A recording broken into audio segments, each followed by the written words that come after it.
We were supposed to talk about you, but that sounds very smart. That is Welcome to Dunk Bait, where we talk mostly basketball. Today we're talking LeBron's bubble. We're going to do start, bench, cut, a creative way, our own personal dunk bait way. The NBA Bubble Championship, is there an asterisk beside this? Zach has a little gambling segment. And Josiah interviews Alex Caruso, the God. You feel me? GOAT. There's a huge question involving the NBA starting back up, and that is, what the hell is Bron going to do with his hair? I can't see him starting back up going with, no fans and no unit. The man has a brand of hole, you feel me? So based off of that, we're doing start, bench, cut. Would you bring your barber, your personal chef, or your family?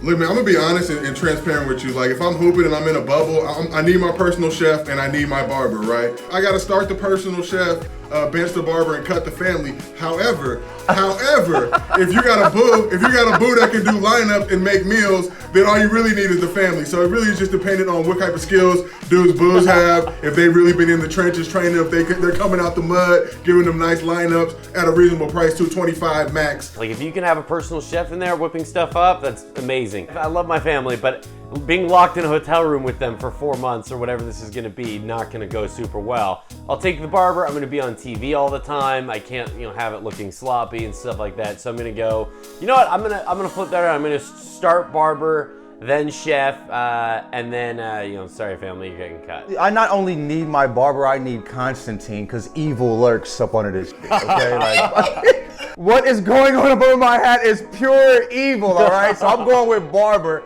I never want to be in this situation again. I love my family to death, but it's in this situation, it's food over family, you know what I mean? So I'll see you in 3 months, LeJethro Jr., okay?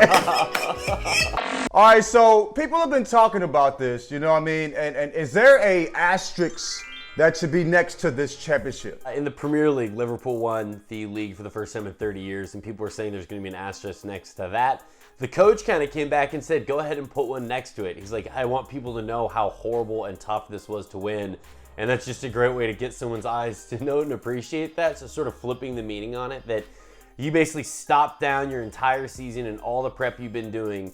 Then you had to pick it back up and push it over the finish line. I think it's incredibly difficult to do that. So in my mind, if you want to put an asterisk, great, but I'm only going to remember it for how hard it was. This is easily and by far the hardest NBA championship in history. I'm just going to say it from this standpoint. Like, Zach, everything you mentioned makes complete and total sense, but this is what we're not thinking about. You got all these people, 22 teams on the campus, right? But what happens now when families and boos and IG models and all these people come in? It's not going to be a harmonious gumbo, right? There's going to be a lot of beefing going on. That bubble might burst earlier than we think. Yeah. You got IG models, you're going to have people with OnlyFans in there competing against people with morals and values and families and, wholesome. So, you got LeBron's crew. What's going to really be going down? And if you allow people to come to these games, and now you've got Pat Bev at all the Rockets games talking crazy to Westbrook the whole time, or, such and such as Boo, who used to date somebody else's Boo, showing up just for that mental stigma, you know what I'm saying? Just sitting there not even saying nothing. The mind games. That player just looking like, what's going on, you know what I'm saying? Or somebody else showing up with somebody else's Boo arm in arm at the game.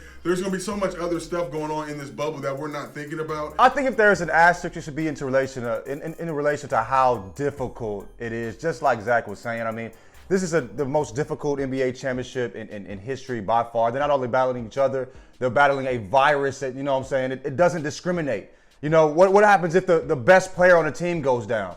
I mean, the teams have never been more equally balanced, than before, than now, you know what I'm saying? So I think that the notion that this is easier when these people don't have the comforts, they're stopping mid-season, some people haven't touched the ball in 3 months, it's just ridiculous. Yep. I would like to put a caveat on the thing that I just said, that if the Clippers win the championship, the asterisk is because it's an easier season. It doesn't count. Exactly. So ahead of the NBA restart, I decided to take a look at some of the futures that you can bet on via BetMGM and sort of see where there was kind of value. The thing that stuck out to me the most is you can bet the division and who's going to send which teams to the finals. So you're betting on which divisions will be represented in the NBA finals. So for me, it was at plus 105. You can get the Central, which is where the Bucks would come from, and then you can get the Pacific, which is giving you protection if it's the Lakers or the Clippers. In my mind, it's a guarantee it's Lakers or Clippers, and it's a guarantee that it's the Bucks.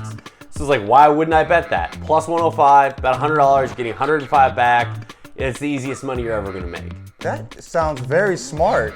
That is a very sound decision. I thought that 100 ball on that thing, yeah, but yeah, I was gonna clown you, but I'm like, this is actually pretty good here. You're my financial advisor now, not only my friend, you know what I'm saying? What's going on, Dunk Bait? I'm here with the living legend, Lakers guard, the man known as the Caruso, Alex Caruso. What's going on, man? Not much. Appreciate you having me, man. You're staying at, at the Grand Destino with the Clippers, the Bucks, a bunch of other squads. Has there any cross mingling? Like you guys seeing the Clippers in the hallways? Is there any beef? Or you guys, everybody keeping it cool? Or are there any issues arising? No, man. Outside of the court, it's pretty casual. You know, you say what's up. If you have a prior relationship with somebody, you might chat for a minute or two or catch up. But nah, man, nothing negative yet. You know, we'll get on the court, and then I'm sure once playoffs and games start, there won't be a lot of chatter passing each other in the hallways, in the meal rooms, or the practice courts. But no, it's been pretty casual. So you're born and raised in Texas. I don't know if you saw there was a video recently with some people that were trashing In-N-Out's burger. So I just want to know, where do you stand with the In-N-Out burger? Do you think it's fire and is it trash? Whataburger all the way. I don't want to discredit In-N-Out because I think In-N-Out is decent at times. Like I have a mood for In-N-Out burger every now and then.